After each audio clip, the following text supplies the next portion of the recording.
You buy the premium gear. You spend 40 hours splicing cuts and adding sound effects. Then you hit publish, and your analytics flatline. You are following a playbook that expired, and it is burning you out. For years, the dominant metric on YouTube was raw watch time. If you kept eyes on the screen for 10 minutes, you won. In 2026, that specific metric is dead. This chart shows what replaced it. Raw watch time is trending down, overtaken by a new priority: session contribution paired with viewer satisfaction. Session contribution measures one outcome: whether a viewer finishes your video and keeps watching more videos, rather than closing the app.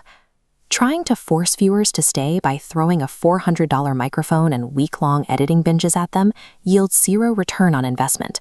It drains your wallet, consumes your time, and does nothing to start a viewing session.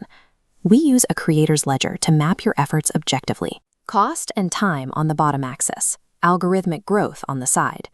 The upper left quadrant is where you survive: high impact, low cost. This immediately filters out vanity metrics.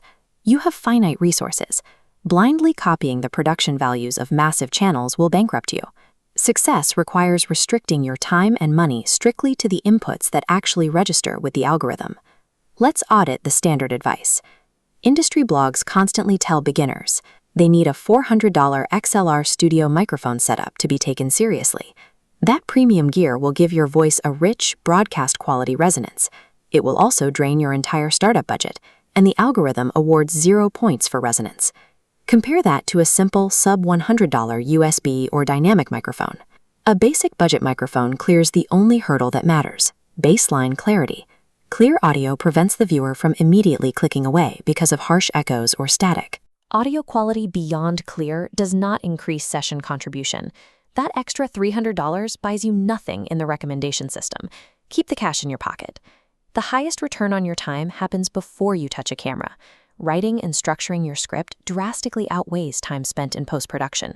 You save hours by relying on the PAS framework: problem, agitate, solution.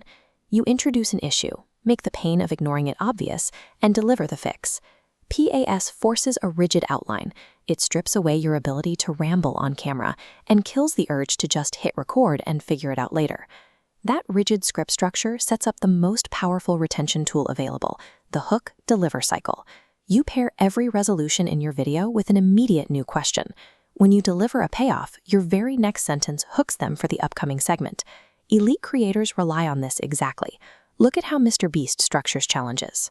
A mini goal is achieved, and the instant it resolves, a new, harder obstacle is introduced. These narrative loops erase flat pauses. Without pauses, the viewer has no off-ramp, keeping them satisfied and engaged through the entire runtime. Viewers stay past the 8-minute mark because the narrative architecture pulls them there, not because you used flashy software. This brings us to post-production and the myth of hyperkinetic editing. You do not need to cut every single second to succeed. Rapid, endless jump cuts exhaust the brain. Professional and older audiences burn out under that cognitive load and leave the session entirely. This timeline shows progressive rhythm. Notice the dense cuts in the first 3 minutes to establish momentum, followed by a gradual spacing out. Once hooked, pacing slows down. These gaps let complex ideas breathe, giving the viewer a break. If you make B2B or educational content, you can use a hybrid tempo. You edit fast during your vocal explanations, then hold a long static shot when displaying a core visual example. Managing the viewer's cognitive load prevents fatigue. A rested viewer is far more likely to binge a second video, which spikes your session contribution. Between 2024 and 2026, YouTube adjusted how it calculates engagement, heavily altering the value of viewer interactions. Tapping the like button is cheap and passive. Writing a comment requires friction and effort. The algorithm now heavily rewards that extra effort. To adapt, you have to ask a highly specific, topic-related question within the first 30 seconds of your video to drive viewers to the comment section early. Pushing a viewer to think critically and type a response immediately deepens their psychological investment in your video, locking them into the viewing session. We can map these trade-offs into actionable blueprints. This scorecard compares the exact resource allocations required for 3 distinct creator profiles. First is the budget-conscious beginner. You buy a $50 USB mic, you record, and you completely ignore heavy editing techniques. 90% of your effort goes into writing the first 30 seconds of your script and designing clear, readable thumbnail packaging. Second is the time poor optimizer. You are an educator or B2B creator. You prioritize efficiency over flash. You rely heavily on Simon Sinek's Golden Circle framework.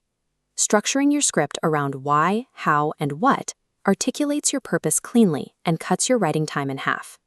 When you edit, you apply the hybrid tempo strictly to give dense data room to breathe with micropauses. Third is the performance-first editor. You abandon raw cut frequency. You spend your post-production time entirely on emotional anchors and contrast patterns to guide the viewer through a binge session. Each of these profiles achieves elite session contribution. They just do it by allocating their time and money in completely different ways. The algorithm does not know how many hours you stayed up editing.